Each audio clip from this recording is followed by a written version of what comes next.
ಕ್ಯಾಸಂಬಳ್ಳಿ ಗ್ರಾಮ ಪಂಚಾಯಿತಿಯ ನಿವೇಶನ ರಹಿತರಿಗೆ ನಿವೇಶನ ಮಂಜೂರು ಮಾಡುವಂತೆ ದಲಿತ ಸಂಘರ್ಷ ಸಮಿತಿಯಿಂದ ಆಗ್ರಹ. ಕೆಜಿಎಫ್ ತಾಲೂಕಿನ ಕ್ಯಾಸಂಬಳ್ಳಿ ಗ್ರಾಮ ಪಂಚಾಯಿತಿ ವ್ಯಾಪ್ತಿಯ ಎಲ್ಲಾ ಹಳ್ಳಿಗಳ ನಿವೇಶನ ರಹಿತರಿಗೆ ನಿವೇಶನ ಕಲ್ಪಿಸಬೇಕೆಂದು ದಲಿತ ಸಂಘರ್ಷ ಸಮಿತಿ ವತಿಯಿಂದ ಆಗ್ರಹಿಸಲಾಯಿತು. ಕ್ಯಾಸಂಬಳ್ಳಿ ಗ್ರಾಮ ಪಂಚಾಯಿತಿಯ ಕಚೇರಿ ಮುಂಭಾಗದಲ್ಲಿ ದಲಿತ ಸಂಘರ್ಷ ಸಮಿತಿಯಿಂದ ವಿವಿಧ ಬೇಡಿಕೆಗಳ ಈಡೇರಿಕೆಗೆ ಆಗ್ರಹಿಸಿ ಗ್ರಾಮ ಪಂಚಾಯಿತಿ ಅಭಿವೃದ್ಧಿ ಅಧಿಕಾರಿ ರಶ್ಮೀರ್ ಅವರಿಗೆ ಮನವಿ ಪತ್ರವನ್ನು ಸಲ್ಲಿಸಲಾಯಿತು. ಈ ವೇಳೆ ಮಾತನಾಡಿದ ದಲಿತ ಸಂಘರ್ಷ ಸಮಿತಿಯ ತಾಲೂಕು ಸಂಚಾಲಕ ತಂಬಾಲಹಳ್ಳಿ ರಾಮಪ್ಪ, ಕ್ಯಾಸಂಬಳ್ಳಿ ಗ್ರಾಮಕ್ಕೆ ರಾಜ್ಯದಲ್ಲಿಯೇ ವಿಶೇಷವಾದ ಸ್ಥಾನಮಾನವಿದೆ. ಇಂತಹ ಗ್ರಾಮದಲ್ಲಿ ಅನೇಕ ಕುಟುಂಬಗಳು ನಿವೇಶನವಿಲ್ಲದೆ ಒಂದೇ ಮನೆಯಲ್ಲಿ 16 ಮಂದಿ ವಾಸಿಸುತ್ತಿರುವಂತಹ ಪರಿಸ್ಥಿತಿ ಕಾಣಬಹುದು. ಆದ್ದರಿಂದ ಜಿಲ್ಲಾಡಳಿತ ಹಾಗೂ ಸರ್ಕಾರವು ತಕ್ಷಣವೇ ಎಚ್ಚೆತ್ತುಕೊಂಡು ನಿವೇಶನದೊಂದಿಗೆ ವಸತಿ ಸೌಲಭ್ಯವನ್ನ ಕಲ್ಪಿಸಬೇಕೆಂದು ಆಗ್ರಹಿಸಿದರು. ಈ ಸಂದರ್ಭದಲ್ಲಿ ಗ್ರಾಮ ಪಂಚಾಯಿತಿ ಕಾರ್ಯದರ್ಶಿ ವೆಂಕಟೇಶ್, ದಲಿತ ಸಂಘರ್ಷ ಸಮಿತಿಯ ತಾಲೂಕು ಸಂಚಾಲಕ ತಂಬಾಲಹಳ್ಳಿ ರಾಮಪ್ಪ, ಪ್ರಸನ್ನಕುಮಾರ್, ಯಲ್ಲಮ್ಮ, ರಾಮಚಂದ್ರ, ರವಿಚಂದ್ರ, ಸುಬ್ರಾಯಪ್ಪ, ಅಲ್ವೇಲಮ್ಮ, ಅಮೃತ, ಸುಬ್ರಹ್ಮಣಿ, ಗಾಯತ್ರಿ, ರಾಧಮ್ಮ, ನೇತ್ರಾವತಿ, ಕಲ್ಪನಾ ಸೇರಿದಂತೆ ಇತರೆ ಪದಾಧಿಕಾರಿಗಳು ಹಾಗೂ ಸಾರ್ವಜನಿಕರು ಇದ್ದರು. ಬಡವರಿಗೆ ಈ ಕೂಡಲೇ ನಿವೇಶನ ನೀಡಲೇಬೇಕು. ಬಡವರಿಗೆ ಸೈಟ್ ಇಲ್ಲದಂತಹ ಬಡವರಿಗೆ ಈ ಕೂಡಲೇ ಸೈಟ್ ಅನ್ನ ನೀಡಲೇಬೇಕು. ಮನೆ ಇಲ್ದಿರುವಂತಹ ಬಡವರಿಗೆ ಈ ಕೂಡಲೇ ಮನೆ ಮಂಜೂರು ಮಾಡಲೇಬೇಕು. ಬೇಕೇ ಬೇಕು, ಮನೆ ಬೇಕು, ಬೇಕೇ ಬೇಕು, ಬೇಕೇ ಬೇಕು, ಬೇಕೇ ಬೇಕು. ಸೈಟ್ ಇಲ್ಲದ ಜನರಿಗೆ ಈ ಕೂಡಲೇ ಸೈಟ್ ಅನ್ನ ಮಂಜೂರು ಮಾಡಲೇಬೇಕು.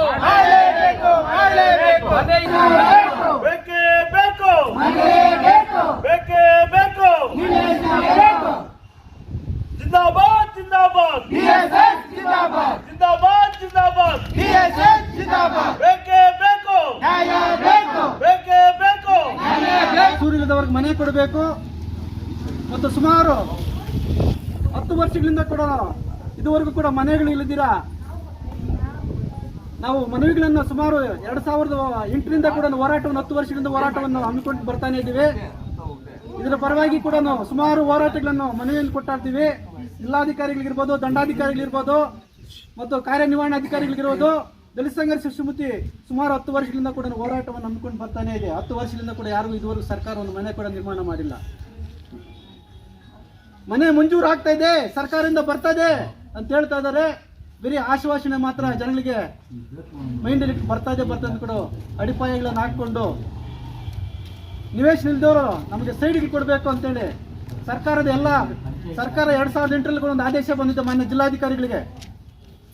ಎಲ್ಲ ತಾಲೂಕುಗಳಲ್ಲಿ ಕೂಡ ಒಂದು ಗ್ರಾಮ ಪಂಚಾಯತಿಗೆ 3 ರಿಂದ 5 ಎಕರೆವನ್ನು ಗ್ರಾಮಗಳಲ್ಲಿ ಸರ್ಕಾರಿ ಜಾಗವನ್ನು ಗುರುತಿಸಿ ನಿವೇಶನ ರೈತರಿಗೆ, ಫಲಾನುಭವಿಗಳಿಗೆ ಅವರಿಗೆ ಸೈಟ್ಗಳನ್ನು ಕೊಡಬೇಕು ಅಂತೇಳಿ ಕೂಡ ಒಂದು ಆದೇಶ ಕೂಡ ಹೊರಡಿಸಿದೆ. ಆದರೆ ಇವಂತ ಅಧಿಕಾರಿಗಳಿಗೆ ಯಾವುದು ಕೂಡ ಕಿವಿಯಲ್ಲಿ ಆಳಂಬೆ ಬೆಳ್ಕೊಂಡಿದೆ.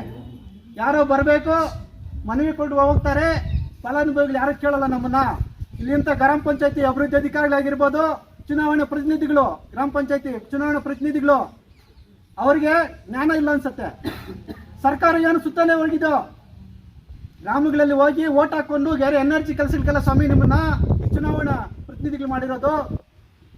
ಯಾರು ಕಡು ಬರವಡಿದಾರೋ, ಯಾರು ಸೂರು ಮನೆಗಳಿದಾರೋ ಅವ್ರನ್ನ ಗುರುತಿಸಿ ಅವ್ರಿಗೆ ಸೌಲಭ್ಯಗಳನ್ನು ಒಪ್ಪಿಕೊಡ್ಬೇಕು ಅಂತೇಳಿ ನಿಮ್ಮನ್ನ ಚುನಾವಣೆಯಲ್ಲಿ ಗೆದ್ದಿಸಿ ಅವ್ರ ಓಟ್ಗಳನ್ನು ಕೊಟ್ಟು ಬಾಬಾ ಸಾಹೇಬ್ ಅಂಬೇಡ್ಕರ್ ಅದನ್ನೇ ಒಂದು ಗ್ರಾಮಗಳಲ್ಲಿ ಒಂದು ಚುನಾವಣಾ ಪ್ರತಿನಿಧಿಗಳನ್ನು ಆಯ್ಕೆ ಮಾಡಬೇಕಂತ ಓಟ್ ಪವರ್ ಕೊಟ್ಟಿರೋ ಜನಗಳಿಗೆ ಅದನ್ನ ದುರ್ಬಳಕೆ ಮಾಡ್ಕೊಂಡು ಇವತ್ತು ಆಳುವಂತ ರಾಜಕಾರಣಿಗಳಾಗಿರ್ಬೋದು ಎಲ್ಲ ಇರ್ಬೋದು, ಇವತ್ತು ಕೂಡ ಎಲ್ಲ ಕೂಡ ಹಿಂದೂ ಬಂದಿದೆ.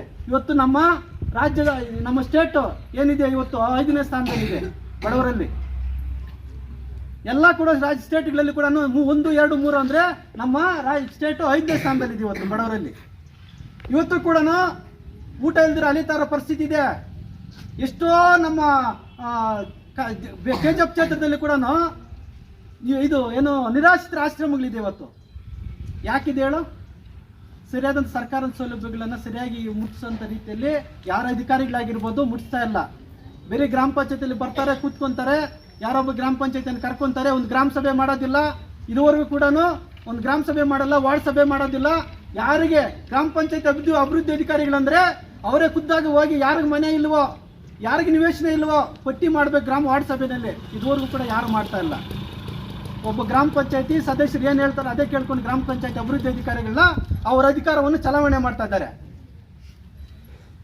ಸ್ವಾಮಿ ನಿಮ್ಗೆ ಅಧಿಕಾರ ಕೊಟ್ಟಿರೋದು ಕೂತ್ಕೊಂಡು ಗ್ರಾಮ ಪಂಚಾಯತಿನಲ್ಲಿ ಎಸಿನಲ್ಲಿ ಕೂತ್ಕೊಂಡು ಫ್ಯಾನ್ ಹಾಕೊಂಡಲ್ಲ, ಹಳ್ಳಿ ಕಡೆ ಹೋಗಿ ಅಭಿವೃದ್ಧಿಗಳನ್ನ ಪರಿಶೀಲನೆ ಮಾಡಬೇಕು. ಚರಂಡಿಗಳಿಲ್ವಾ, ಸ್ಟ್ರೀಟ್ ಲೈಟ್ ಇಲ್ವಾ, ನೀರಿನ ಸೌಕರ್ಯ ಇಲ್ವಾ, ಯಾರು ವಿದ್ಯಾವಂತರು ಓದೋಕ್ಕಾಗ್ದಿಲ್ವಾ, ಎಸ್ ಅಮೌಂಟಲ್ಲಿ 25% ಮೀಸಲಾತಿಯನ್ನು ಇಡಬೇಕಂತ ಅನುಸಾರವನ್ನ ಇವತ್ತು ದುರ್ಬಳಕೆ ಮಾಡಿಕೊಂಡಂತ ಗ್ರಾಮ ಪಂಚಾಯತಿಗಳಲ್ಲಿದೆ. ಯಾರು ಕಡುಬರು ಇದ್ದಾರೋ ಅವರಿಗೆ ಅವರ ಶಿಕ್ಷಣಕ್ಕೆ ಕೊಡ್ಬೇಕಂತ ಕೂಡ ಐತೆ. ಕಡುಬಡವ ಯಾರು ಸತ್ತೋದ್ರೆ ಕೂಡ ಅವ್ರ ಏನು ಸತ್ತೋದ್ರೆ ಕೂಡ ದಾನ ಮಾಡೋದಕ್ಕೆ ಮಾಶಾಸನ ಅದಕ್ಕೆ 5,000 10,000 ಏನು ಖರ್ಚು ಕೊಡ್ಬೇಕನ್ನೋದು ಕೂಡ ಅದು ಕೂಡ ಐತೆ.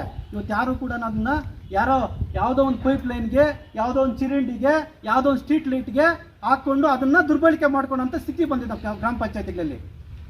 ಇದೆಲ್ಲ ಕಾರಣ ಏನಂದ್ರೆ ನಾವು ಏನು ಚುನಾವಣಾ ಪ್ರತಿನಿಧಿಗಳ ಗ್ರಾಮ ಪಂಚಾಯತಿ ಸದಸ್ಯರು ನಾವು ಚುನಾವಣೆಯಾಗಿ ಪಂಚಾಯತಿ ಕಳಿಸಿದೀವೋ ಅವ್ರು ಸರಿಯಾದಂತ ಮಾಹಿತಿ ಇಲ್ಲ ಅವ್ರಿಗೆ.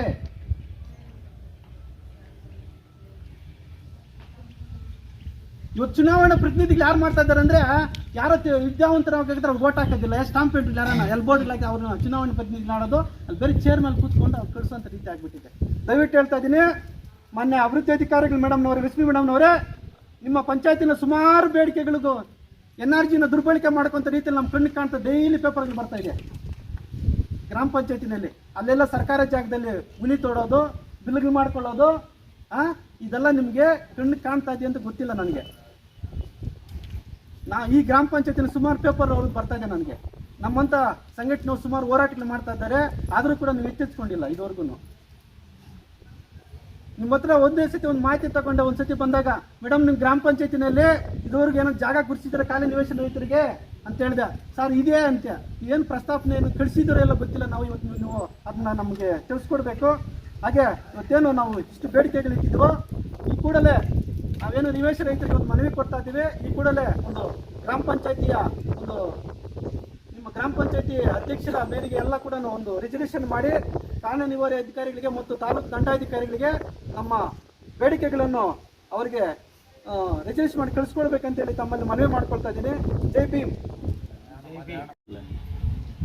ಮುಖ್ಯವಾಗಿ ನಾವು ತಿಳಿಸೋದೇನೆಂದರೆ, ಸರ್ಕಾರ ಆದೇಶಗಳಿದ್ರೂ ತಿಂಗಳಿಗೊಂದ್ಸಲ ಗ್ರಾಮ ಸಭೆ ಮಾಡಬೇಕು, ವಾಟ್ಸಪ್ ಮಾಡಬೇಕಂತಿದ್ರು ಅವ್ರು ಮಾಡಲ್ಲ. ಆವಾಗ ಮಾಡಿದ್ರೆ ಗೊತ್ತಾಗುತ್ತೆ ಬಡವರಿಗೆ ಏನು ಅನುಕೂಲ ಇಲ್ಲ. ಟಾಮ್ ಆಗಬೇಕು, ಊರಲ್ಲಿ ಪಬ್ಲಿಸಿಟಿ ಮಾಡಬೇಕು, ಈ ಥರ ಗ್ರಾಮ ಸಭೆ ಇದೆ, ಬಡವರಿಗೆ ಏನೇನು ಅನುಕೂಲ ಬೇಕಂತ ಯಾರು ಮಾಡಲ್ಲ. ಸೀಕ್ರೆಟಾಗಿ ಮೀಟಿಂಗ್ ಮಾಡ್ತಾರೆ, ಅವತ್ತೋ ಒಂದು ಸಲ ಗ್ರಾಮ ಸಭೆ ಮಾಡಿಬಿಡ್ತಾರೆ, ಅವ್ರ ಕೆಲಸಗಳು ಮಾಡ್ಕೊಂಡು ಹೋಗ್ತಾ ಇರ್ತಾರೆ. ಆ ಥರ ಸಿಚುವೇಶನ್ ಇರೋವಾಗ ಅಲ್ಲಿ ಮೆಂಬರ್ಗಳು ಯಾರು ಮನೆಗಳು ಇಲ್ಲದ್ರವ್ರಿಗೆ ಅವ್ರು ಕೊಡಲ್ಲ, ಇರೋರಿಗೆ ಮನೆಗೆ ಕೊಟ್ಬಿಡ್ತಾರೆ ಅಷ್ಟೇ. ಅವರು ಯಾವುದೋ ಒಂದು ಸ್ಕೀಮ್ ಬಂದರೆ ಅದು ಮನೆಗಳು ಇರೋರಿಗೆ ಸೇರಲ್ಲ, ಇರೋರಿಗೆ ಸೇರುತ್ತೆ, ತೀರಾ ಬಡವರಿಗೆ ಯಾರಿಗೂ ಸೇರಲ್ಲ. ಆ ಥರ ಪರಿಸ್ಥಿತಿ ಆಗಿದೆ. ಮೊದಲು ನಾವು ಸಂಘಟನೆ ಇದ್ದಾಗ ಎಲ್ಲೆಲ್ಲಿ ಹೋರಾಟ ಮಾಡಿದ್ವಿ ಅದೇ ಥರನೇ ಹೋರಾಟವನ್ನು ಮಾಡಿಸಿ ನಾವು ತೋರಿಸ್ತೀವಿ. ಮತ್ತು ಇಲ್ಲಿ ನಮ್ಮ ಗೆದ್ದಿರ್ತಕ್ಕಂಥ ನಮ್ಮ ಮೇಡಮ್ ಅವರು, ರೂಪಶಶಿಕಲಾ ಮೇಡಮ್ ಅವರು ಮತ್ತು ಆಡಳಿತ ಅಧಿಕಾರಿಗಳು ಇದರ ಮೇಲೆ ಶ್ರದ್ಧೆ ಎತ್ಕೊಂಡು ನಾವು ಕೊಡ್ತಕ್ಕಂಥ ನಿವೇಶನಗಳು ಇಲ್ಲದ ರೈತರಿಗೆ ನಿವೇಶನ ಕೊಡಿಸೋದಕ್ಕೆ ವ್ಯವಸ್ಥೆ ಮಾಡಬೇಕು. ಇಲ್ಲಾಂದರೆ ನಾವು ಜಿಲ್ಲಾಧಿಕಾರಿಗಳ ಮುಖಾಂತರ ಕೂಡ ಇದೇ ಥರ ದಡಿಗಳು ಕೂತ್ಕೊಂಡು ನಾವು ಸರ್ಕಾರಕ್ಕೆ ಎಚ್ಚರಿಕೆಯನ್ನು ನಾವು ಕೊಡ್ತೀವಿ. ಇದರ ಬಿಡುವುದಿಲ್ಲ ನಾವು. ಯಾಕಂದರೆ ಮೊದಲಿಂದ ನಾವು ಹೆಂಗೆ ಸಂಘಟನೆಯಲ್ಲಿ ದುಡಿತಾ ಇದ್ವು ಅದೇ ಥರ ನಾವು ಸಂಘಟನೆಯಲ್ಲಿ ದುಡಿದು ನಮ್ಮ ಬಡವರಿಗೆ ಅನುಕೂಲ ಮಾಡಿಕೊಳ್ಳೋದಕ್ಕೆ ವ್ಯವಸ್ಥೆ ಮಾಡ್ತೀವಿ. ನಿನ್ನ ಮೇಲೆ ಸರ್ಕಾರ ಏನು ಆದೇಶ ಇದೆ ಅದನ್ನು ಮಾಡಲೇಬೇಕು ಇವರು. ಯಾಕಂದರೆ ಸುಮ್ಮನೆ ಇಲ್ಲಿತ್ಕೊಂಡು ಪಂಚಾಯತಿಗೆ ಯಾವುದೋ ಒಂದು ಮೀಟಿಂಗ್ ಮಾಡ್ತಾರೆ ಬಿಟ್ಬಿಡ್ತಾರೆ ಅಷ್ಟೇ. ಬಡವರಿಗೆ ಗೊತ್ತಾಗಬೇಕು ಊರಲ್ಲಿ ಏನಾಗಿದೆ, ಏನು ಬಡವರಿಗೆ ಏನಿಲ್ಲ, ನೀರಿಲ್ಲ. ಮತ್ತು ಇನ್ನೊಂದು ವಿಷಯ ಏನಂತಂದರೆ 18% ದುಡ್ಡು ನಾಮಫಲಕ ಆಗಬೇಕು. ಯಾವ ಊರಿಗೆ ಹಾಕಿದ್ದೀರಿ, ಯಾವ ಹುಡುಗರಿಗೆ ಕೊಟ್ಟಿದ್ದಾರೆ ಅಂತ ಅವ್ರು ಸೀಕ್ರೆಟಾಗಿ ಡಾ ಮಾಡ್ಕೊಂಡ್ಬಿಡ್ತಾರೆ. ಅದು ನಮ್ಗೆ ಗೊತ್ತಾಗೋದಿಲ್ಲ. 25% ಏನಿದೆ ಅದನ್ನು ಗೊತ್ತಾಗಬೇಕು. ಯಾಕಂದರೆ ಯಾವ ಹುಡುಗರಿಗೆ ಕೊಟ್ಟಿದ್ದಾರೆ. ಮತ್ತು ಚಿರಣಿಗಳಿಗೆ ಹಾಕಬಾರ್ದು ಹುಡುಗರಿಗೆ. ಇಲ್ಲಾಂದರೆ ಸೀಟ್ ಲೈಟ್ ಇದೆ, ಸೀಟ್ ಲೈಟ್ ಹಾಕಬೇಕು ಕಾಲುಡಿಯಲ್ಲಿ, ಆ ಥರ ಇದೆ. ಅದನ್ನು ನಾಮಫಲಕ ಪ್ರತಿ ಪಂಚಾಯತಿಯಲ್ಲಿ ನಾಮಫಲಕ ಹಾಕಬೇಕಂತ ನಾವು ಯುವ ಸಾಹೇಬರು ಕೂಡ ನಾವು ಒಂದು ಮೆಮೊರಾಂಡಮ್ ಕೊಡೋದಕ್ಕೆ ಇದು ಮಾಡ್ತಾ ಇದ್ದೀವಿ. ಎಲ್ಲ ಪಂಚಾಯತಿ ನಾಮಫಲಕ ಆಗಬೇಕು. 18% ದುಡ್ಡು 25% ಇವಾಗ ಆಗಿದೆ. ಅದನ್ನು ನಾಮಫಲಕ ಹಾಕಿ ತೋರಿಸ್ಬೇಕು. ಅದು ಯಾರು ಓದಬೇಕು, ಬಡವರು ಯಾರಾದ್ರು ಬಂದರೆ ನೋಡಪ್ಪ 18% ದುಡ್ಡು ಈ ಥರ ಬಂದಿದೆ, ಇಂಥ ಊರು ಕೊಟ್ಟಿದೆ ಅಂತ ನಮ್ಗೆ ಗೊತ್ತಾಗಬೇಕು. ಅದು ಪರ್ಸನಲ್ಲಾಗೆ ಇವರು ಡ್ರಾ ಮಾಡ್ಕೊಂಡು ತಿಂತಾ ಇರ್ತಾರೆ ಅಷ್ಟೇ. 50% ಯಾಕೆ ಮಾಯ ಆಗುತ್ತೋ ಇದು ಹಾಗೆ ಮಾಯ ಆಗ್ತಾ ಇದೆ.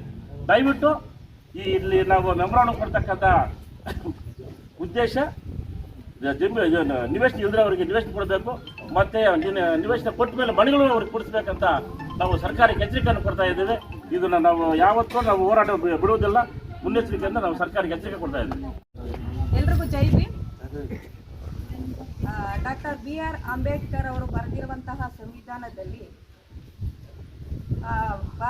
ಆರ್ಟಿಕಲ್ 18 ಮತ್ತು 19 ಪ್ರಕಾರ ಭಾರತೀಯ ಪ್ರತಿಯೊಬ್ಬ ನಾಗರಿಕನು ಪ್ರತಿಯೊಂದು ನ್ಯಾಯಯುತವಾದ ಮೂಲಭೂತ ಸೌಕರ್ಯಗಳು ಜನಗಳಿಗೆ ಸಿಗುವಂಥದ್ದು ಮತ್ತು ಪ್ರತಿಯೊಬ್ಬ ನಾಗರಿಕನು ದೇಶದ ಎಲ್ಲೆಡೆ ವಾಸ ಮಾಡ್ಬೋದು ಮತ್ತು ದೇಶದ ಎಲ್ಲೆಡೆ ಮುಕ್ತವಾಗಿ ಸಂಚಾರ ಮಾಡುವುದು, ಸ್ವತಂತ್ರವಾಗಿ ಸಂಚಾರ ಮಾಡುವುದು ಭಾರತದ ಪ್ರತಿಯೊಬ್ಬ ಪ್ರಜೆ ಎಂಬುದು ಡಾಕ್ಟರ್ BR ಅಂಬೇಡ್ಕರ್ ಅವರ ಸಂವಿಧಾನದ ಉದ್ದೇಶವಾಗಿದೆ. ಅದರಂತೆಯೇ ನಾವು ಸಹ ಎಲ್ಲ ಕೆಜೆಎಫ್ ತಾಲೂಕು ದಲಿತ ಸಂಘರ್ಷ ಸಮಿತಿ ವತಿಯಿಂದ ಒಂದು ಚಿಕ್ಕ ಪ್ರಯತ್ನ ಎಲ್ಲ ಪಂಚಾಯಿತಿಗಳಲ್ಲಿಯೂ ವಸತಿ ರಹಿತ ಫಲಾನುಭವಿಗಳನ್ನು ಗುರುತಿಸಿ ಅವರನ್ನು ಕರೆದುಕೊಂಡು ಬಂದು ಪಂಚಾಯಿತಿಯಲ್ಲಿ ಮನವಿಯನ್ನು ಕೊಟ್ಟು ಆ ಒಂದು ಚಿಕ್ಕ ಕಾರ್ಯಕ್ರಮನ ನಾವು ಎಲ್ಲ ಪಂಚಾಯಿತಿಗಳಲ್ಲೂ ಮಾಡ್ತಾ ಇದ್ದೀವಿ. ಸುಮಾರು 10 ಪಂಚಾಯಿತಿಗಳಲ್ಲಿ ನಾವು ಮನವಿಯನ್ನು ಈಗಾಗಲೇ ನಾವು ಕೊಟ್ಟಿದ್ದೀವಿ. ಅದರಂತೆಯೇ ಇವತ್ತು ಕ್ಯಾಸಂಬಳ್ಳಿ ಗ್ರಾಮ ಪಂಚಾಯಿತಿಗೆ ಬಂದಿದ್ದೀವಿ. ಕ್ಯಾಸಂಬಳ್ಳಿ ಅಂದರೆ ತುಂಬ ಹೆಮ್ಮೆಯ ವಿಷಯ. ಯಾಕಂದರೆ KC Reddy was the first chief minister of Karnataka. KC Reddy ಅವರು ಹುಟ್ಟಿದ ಈ ಕ್ಯಾಸಂಬಳ್ಳಿ ಗ್ರಾಮ ಪಂಚಾಯಿತಿಯು ನಮಗೆ ಹೆಮ್ಮೆ ತರುವಂಥದ್ದು ಮತ್ತು ಆದರ್ಶ ಗ್ರಾಮ ಸಹ ಆಗಿದೆ ಈ ಕ್ಯಾಸಂಬಳ್ಳಿ ಪಂಚಾಯಿತಿ. ಆದ್ದರಿಂದ ನಾನು ಪಿ ಡಿ ಒ ಮೇಡಮ್ ಅವ್ರಿಗೆ ಹೇಳೋದು ಇದೆ. Thank you madam. P D O madam ಅವ್ರಿಗೆ ಹೇಳೋದು ಇದೆ. ಮೇಡಮ್, ತಾವು ಖುದ್ದಾಗಿ ಕ್ಯಾಸಂಬಳ್ಳಿ ಪಂಚಾಯಿತಿಯ ಎಷ್ಟು ಹಳ್ಳಿ ನಿಮಗೆ ಸೇರುತ್ತೆ ಆ ಹಳ್ಳಿಗಳಿಗೆ ತಾವು ಖುದ್ದಾಗಿ ಭೇಟಿ ನೀಡಿ ಪಂಚಾಯಿತಿಯಲ್ಲಿ ಏನೇ ಅನುಕೂಲ ಆಗಲಿ, ಪ್ರತಿಯೊಬ್ಬರಿಗೂ ಯಾವ ರೀತಿ ಮೂಲಭೂತ ಸೌಕರ್ಯ ಅಂದರೆ ಮನೆ ಆಗ್ಬೋದು, ಚರಂಡಿ ಆಗ್ಬೋದು, ಯಾವುದೇ ಆರೋಗ್ಯ, ಶೈಕ್ಷಣಿಕ ಎಲ್ಲ ಏನು ಬರುತ್ತೆ ಅದಕ್ಕೆ ತಾವು ಖುದ್ದಾಗಿ ಭೇಟಿ ನೀಡಿ ಅದನ್ನು ಪರಿಶೀಲನೆ ಮಾಡಿ ಅವ್ರಿಗೆ ಕೊಡಿಸುವಂಥ ಕೆಲಸವನ್ನು ತಾವು ಮಾಡಬೇಕು ಮೇಡಮ್. ಅರ್ಥಾಯ್ತಾ? ಮತ್ತು ಈ ಕ್ಯಾಸಂಬಳ್ಳಿ ಗ್ರಾಮ ಪಂಚಾಯಿತಿ ನಾವು ಇವತ್ತು ಎಲ್ಲರೂ ಸೇರಿ ನಮ್ಮ ದಲಿತ ಮುಖಂಡರು ಮತ್ತು ದಲಿತ ಸಂಘರ್ಷ ಸಮಿತಿಯ ಸಂಚಾಲಕರು, ಮಹಿಳಾ ಸಂಚಾಲಕರು ಮತ್ತು ದಲಿತ ಮುಖಂಡರು ಮತ್ತು ಎಲ್ಲರೂ ಗ್ರಾಮಸ್ಥರು ಎಲ್ಲ ಈ ಫಲಾನುಭವಿಗಳು ಏನಿದ್ದಾರೆ ಅವರೆಲ್ಲ ಕರೆದುಕೊಂಡು ಬಂದು ನಾವು ಈ ಪಂಚಾಯಿತಿಯಲ್ಲಿ ಮನವಿಯನ್ನು ಕೊಡಲಿಕ್ಕೆ ನಾವು ಇವತ್ತು ಬಂದಿದ್ದೀವಿ. ತಾವು ದಯವಿಟ್ಟು ಏನು ನಾವು ಮನವಿಯನ್ನು ಕೊಟ್ಟಿದ್ದೀವೋ ಅದನ್ನು ಖುದ್ದಾಗಿ ತಾವು ಪರಿಶೀಲನೆ ಮಾಡಿ ಅವರಿಗೆ ಮನೆಗಳನ್ನು ಕೊಡಿಸುವಂಥ ಕೆಲಸವನ್ನು ತಾವು ಮಾಡಬೇಕು ಮೇಡಮ್. ಯಾಕಂದರೆ ಇದು ಆದರ್ಶ ಗ್ರಾಮ ಅಂತ ಇಡೀ ಕೆಜೆಎಫ್ ತಾಲೂಕಿಗೆ ಬೈಂಡ್ ಔಟ್ ಆಗಿದೆ. ಅರ್ಥಾಯ್ತಾ? ತಾವು ದಯವಿಟ್ಟು ಖುದ್ದಾಗಿ ಇದು ಪರಿಶೀಲನೆ ಮಾಡಿ ತಾವು ಏನು ಅನುಕೂಲ ಬಂದಿದೆ ಜನಗಳಿಗೆ ಏನು ಅನುಕೂಲ ಬಂದಿದೆ ಅದನ್ನು ಕೊಡಿಸುವಂಥ ಕೆಲಸವನ್ನು ತಾವು ದಯವಿಟ್ಟು ಮಾಡಬೇಕು. ನಮಸ್ತೆ ಮೇಡಮ್. ಪಂಚಾಯತಿಗೆ ಬಂದು ನಾವು ರಾಮಣ್ಣ ಭೇಟಿ ನೀಡಿದಾಗ ನೀವು ಹೇಳಿದ್ವಿ ಏನಂದ್ರೆ ಎಲ್ಲ ಕಡೆನೂ ಜಾಗ ಇದೆ, ನೀವು ಮಾತ್ರ ಹೇಳ್ರಿ, ನೀವು ಮುಂದೆ ಬಂದರೆ ನಾವು ಬರ್ತೀವಿ ನಿಮ್ಮ ಜೊತೆನೆ, ನೀವೆಲ್ಲರೂ ಜಾಗ ನಾವೇ ಗುರುತಿಸ್ಕೊಡ್ತೀವಿ, ಬೇಕಾದರೆ ನೀವು ಬಂದರೆ ನಾವು ಬರ್ತೀವಿ ಅಂತ ನೀವೇ ಹೇಳಿದ್ರಿ. ಆದರೂ ನಾವು ಬರೋಕ್ಕೆ ಈಗ ರೆಡಿ ಇದ್ದೀವಿ. ತುಂಬ ವ್ಯವಸ್ಥೆ ಇಲ್ಲ ಮೇಡಮ್, ಜನಗಳಿಗೆ ತುಂಬ ಕಷ್ಟ ಇದೆ. ನಾನು ಹೋಗಿದ್ದೆ ಕಾಲೋನಿಗೆ, ಒಂದೇ ಮನೆಯಲ್ಲಿ 3 ಜನ ವಾಸವಾಗಿದ್ದಾರೆ. ಆದರೆ ಅವ್ರಿಗೆ ಮಕ್ಕಳು ಮರಿ ಅವ್ರಿಗೆ ಜಾಗನೇ ಇಲ್ಲ ಮೇಡಮ್. ಅಂಥವ್ರು ಇದ್ದಾರೆ ಕ್ಯಾಸಂಬಳ್ಳಿಯಲ್ಲಿ. ನಾನು ಹೋಗಿ ನೋಡಿದ್ದಕ್ಕೆ ನಾನು ಹೇಳ್ತಾ ಇದ್ದೀನಿ, ತುಂಬ ಅನಾನುಕೂಲಗಳಿದೆ. ಅದನ್ನು ನೀವು ಪರಿಶೀಲನೆ ಮಾಡಬೇಕು ಮೇಡಮ್. ತುಂಬ ತೊಂದರೆ ಇದೆ ಅಂತ. ಮೊದಲಿಗೆ ತಾಲೂಕು ದಲಿತ ಸಂಘರ್ಷ ಸಮಿತಿಯ ಎಲ್ಲ ಪದಾಧಿಕಾರಿಗಳಿಗೆ ಮತ್ತು ದಲಿತ ಸಂಘಟನೆಯ ಲೀಡರ್ಸ್ಗಳಿಗೆ ಮತ್ತು ನನಗೆ ಗೊತ್ತಿರ್ತಕ್ಕಂಥ ಸಿದ್ದಯ್ಯಪ್ಪನವರು, ಶಾಂತರು ಮತ್ತು ಅಮೃತಮ್ಮವರು, ಎಲ್ಲ ಸಾರ್ವಜನಿಕರು ಮತ್ತು ಗ್ರಾಮಸ್ಥರಿಗೆ ನಮಸ್ಕಾರಗಳನ್ನ ಹೇಳ್ತಾ ಇದ್ದೇನೆ. ಕಳೆದ ವರ್ಷ ಮೇಡಮ್ ಮತ್ತು ರಾಮಪ್ಪ ಸರ್ ಇಬ್ಬರು ಪಂಚಾಯತಿಗೆ ಬಂದಿದ್ದರು ಜನವರಿ 2025ರಲ್ಲಿ. ಮೇ ಬಿ 27ನೇ ತಾರೀಕು ಇರ್ಬೋದು ಅನಿಸುತ್ತೆ. ಆಗ ತಕ್ಷಣ ನಾವು ಮುಂಚೆನೇ ಭಾಳಷ್ಟು ಸಾರಿ ಪ್ರಸ್ತಾವನೆಗಳ ಸಲ್ಲಿಸಿ ಅಂತ ಹೇಳ್ತಿದ್ವಿ. ಪ್ರತಿ ಮೀಟಿಂಗಲ್ಲಿ ಮುಖ್ಯವಾಗಿ ಇಡೋಂಥ ಒಂದು ಪ್ರಸ್ತಾವನೆ ಅಂದರೆ ಸರ್ಕಾರದಿಂದ ಲೆಟ್ರ್ ಬಂದಿದೆ ನಮಗೆ, ಎಲ್ಲಿ ಖಾಲಿ ಜಾಗ ಇದೆ ಗುರುತಿಸಿ ಫಲಾನುಭವಿಗಳನ್ನ ಹುಡುಕಿ ಅದನ್ನು ಕೊಡಬೇಕು ಅಂತ 2012ರಿಂದಲೇ ನಾವು ಪಟ್ಟಿ ಮಾಡ್ತಿದ್ದೀವಿ. ವಸತಿ ರಹಿತ ಮತ್ತು ನಿವೇಶನ ರಹಿತ ಅಂತ ಸುಮಾರು 294 ಜನರನ್ನು ಪಟ್ಟಿ ಮಾಡಿದ್ದೀವಿ ನಾವು. ಇದು 2012ರಿಂದ ಸ್ಟಾರ್ಟ್ ಆಗಿರೋ ಪಟ್ಟಿ. ಇದರಲ್ಲಿ ಸೈಟ್ಲೆಸ್ ಮತ್ತು ಹೌಸ್ಲೆಸ್ ಅಂತ ಆನ್ಲೈನಲ್ಲಿ ಬರ್ತಕ್ಕಂಥದ್ದು PMAY ವೆಬ್ಸೈಟಲ್ಲಿ ಮಾಡಬೇಕು. ಈ ವೆಬ್ಸೈಟಲ್ಲಿ ಏನಿದೆಯೋ ಅದನ್ನೇ ಡೌನ್ಲೋಡ್ ಮಾಡಿಕೊಂಡು ನೆಕ್ಸ್ಟ್ ಮನೆಗಳನ್ನ ಹಂಚೋ ಪ್ರೊಸೀಜರ್ನ ಮಾಡ್ತಾರೆ. ಅದಾದ ತಕ್ಷಣ ನೀವು ಕೊಟ್ಟ ಮೇಲೆ ಈ ಫೆಬ್ರವರಿ ತಿಂಗಳಲ್ಲಿ ನಾವು ಪ್ರಸ್ತಾವನೆಯನ್ನು ಕೊಟ್ವಿ ತಾಲೂಕ್ ಪಂಚಾಯತಿಗೆ. ಬಂದ ತಕ್ಷಣ ನಮ್ಮ ತೂಕಲ್ ಗ್ರಾಮದಲ್ಲಿ 4 ಎಕರೆ ಜಾಗ ಇದೆ ಅಂತ. 4 ಎಕರೆ ಜಾಗ ಇದೆ ಅಂದಾಗ ಹೌದು ಗೌರ್ಮೆಂಟ್ ಜಾಗನ ಏನು ಅಂತ ರೆವಿನ್ಯೂ ಡಿಪಾರ್ಟ್ಮೆಂಟಿಂದ ಸರ್ವೆ ಮಾಡಿಸಿ ತಿಳ್ಕೊಂಡ್ರು ಅವರು. ಹೌದು ಅದು ಕೊಡ್ಬೋದು, ಗೋಮಾಳ ಜಾಗ ಮತ್ತು ಸರ್ಕಾರಿ ಗರಾಜ್ ಜಾಗ ಅಂತ ಗುರ್ತಿಸ್ಕೊಂಡ್ಮೇಲೆ ಮತ್ತೆ ಇನ್ನೊಂದು ಲೆಟ್ರ್ ನಾವು ಕಳಿಸಿದ್ವಿ. ರೆವಿನ್ಯೂರು ಬಂದಿದ್ದಾರೆ, ಅದಕ್ಕೋಸ್ಕರ ನಮಗೆ ಸ್ಥಳನ ಗುರ್ತು ಮಾಡಿದ್ದೀವಿ, ಅದನ್ನು ತಾವು ನಿವೇಶನ ರಹಿತರಿಗೆ ಪಟ್ಟಿ ಮಾಡಿಕೊಡಿ ಅಂತ. ಅಲ್ಲೊಂದು ಆಶ್ರಯ ಕಮಿಟಿ ಅಂತ ಇರುತ್ತೆ, ಸರ್ಕಾರಕ್ಕೆ ನಮ್ಮ ಮಾನ್ಯ ತಹಸೀಲ್ದಾರ್ ಕಡೆಯಿಂದ ಹೋಗುತ್ತೆ. ಹೋದ್ಮೇಲೆ ಆ ಕಮಿಟಿಯಲ್ಲಿ ಮೆಂಬರ್ಸ್ನ ಮಾಡ್ತಾರೆ. ಮಾಡಿದ್ಮೇಲೆ ಅದಕ್ಕೆ ಲೇಔಟ್ ಫಾರ್ಮೇಷನ್ನ ಮಾಡಿ ಕ್ಲೀನಾಗಿ ರಸ್ತೆ ಚರಂಡಿ ಓವರ್ ಟ್ಯಾಂಕ್ ಎಲ್ಲ ಮಾಡಿ ಆ ಫಲಾನುಭವಿಗಳನ್ನ ನಮ್ಮ ಪಂಚಾಯಿತಿಯಿಂದ ಗುರುತಿಸ್ಕೊಡಕ್ಕೆ ಹೇಳ್ತಾರೆ. ಗುರುತಿಸ್ಕೊಟ್ಮೇಲೆ ಅವ್ರಿಗೆ ಯಾರಿಗೆ ನಿಜವಾದ ಅರ್ಹ ಫಲಾನುಭವಿಗಳು ಇರ್ತಾರೋ ಅವ್ರಿಗೆ ಕೊಡ್ತಾರೆ. ನಾವು ಇಂಥ ಒಂದು ವರ್ಕೌಟ್ ಮಾಡಿದ್ವಿ. ಆಮೇಲೆ 2021 4ನೇ ತಿಂಗಳಲ್ಲಿ ತಾಲೂಕ್ ಪಂಚಾಯಿತಿಯಿಂದ 4 ಗ್ರಾಮ ಪಂಚಾಯಿತಿಯವರು ಪ್ರಸ್ತಾವನೆ ಕಳಿಸಿದ್ವಿ. ನೀವು ನಮ್ಗೆ ಹೇಳಿದ್ರಿ, ನಾವು ವರ್ಕೌಟ್ ಮಾಡಿದ್ವಿ. ಆಗ ಆ ವರ್ಕೌಟ್ ಮಾಡಿರೋ ಪ್ರತಿಫಲನೇ ಇದೆ. 4 ಪಂಚಾಯಿತಿಯವ್ರು ಕಳಿಸಿದ್ರು, ಅದರಲ್ಲಿ ನಮ್ಮದು ಕೂಡ ಒಂದು. ಅಂದರೆ ನಿವೇಶನ ತಹಸೀಲ್ದಾರ್ಗೆ ತಾಲೂಕ್ ಪಂಚಾಯತಿ ಇಒ ಸರ್ ಬರೆದಿರೋದು ಮೇಲ್ಕಂಡ ವಿಷಯಕ್ಕೆ ಸಂಬಂಧಿಸಿದಂತೆ KGF ತಾಲೂಕಿನ 4 ಗ್ರಾಮ ಪಂಚಾಯತಿಗಳಲ್ಲಿ ನಿವೇಶನ ರಹಿತರ ಫಲಾನುಭವಿಗಳಿಗೆ ಇಂದಿರಾ ಗ್ರಾಮೀಣ ವಸತಿ ನಿವೇಶನ ಯೋಜನೆಯಡಿ ಗರಿಷ್ಠ 30-40 ಗಂಟೆ ನಿವೇಶನ ನೀಡಲು ಅಗತ್ಯವಾದ ಸರ್ಕಾರಿ ಜಮೀನನ್ನು ಗುರುತಿಸಿ ಮಂಜೂರು ಮಾಡುವವರಿಗೆ ಕೋರಿದೆ. ಇಒ ಸರ್ ಕಳಿಸಿರೋದು ತಹಸೀಲ್ದಾರ್ಗೆ. ಅದರಲ್ಲಿ ಬೇತ್ಮಂಗಲ ಹೊಸಪಾಳ್ಯ ನಾವು ಆನ್ಲೈನಲ್ಲಿ ಫೀಡ್ ಮಾಡ್ತಕ್ಕಂಥ ಫಲಾನುಭವಿಗಳು 88 ಇದ್ದರು. ಕ್ಯಾಸಂಬಳ್ಳಿ ತೂಕಲ್ಲು 4 ಎಕರೆ, ಕಾರನಹಳ್ಳಿ ಗರಡಾದ್ರಲ್ಲಿ 291 ಜನ ಇದ್ದರು. 9 ಗುಂಟೆ, 9 ಎಕರೆನೂ 9 ಗುಂಟೆ. ಟೀಗೊಲ್ಲಲ್ಲಿ 75 ಜನ ಇದ್ದರು. ಈ ಥರ ಸಾಹೇಬರು ಸೈನ್ ಹಾಕಿ ಗೌರ್ಮೆಂಟಿಗೆ ಕಳಿಸಿದ್ದಾರೆ. ನಮ್ಮ ಪಂಚಾಯಿತಿಯಲ್ಲಿ ಎಷ್ಟು ಜನ ಗುರುತಿಸಿದ್ವಿ, ಜಾಗನೂ ಇದೆ ಅಂತ. ಇಷ್ಟು ನಮ್ಮ ಕೆಲಸ. ಇದರ ಮುಂದೆ ಮಾಡಬೇಕಾಗಿದ್ದು ಸರ್ಕಾರದ ಕೆಲಸ, ಮೇಲಾಧಿಕಾರಿಗಳ ಕೆಲಸ.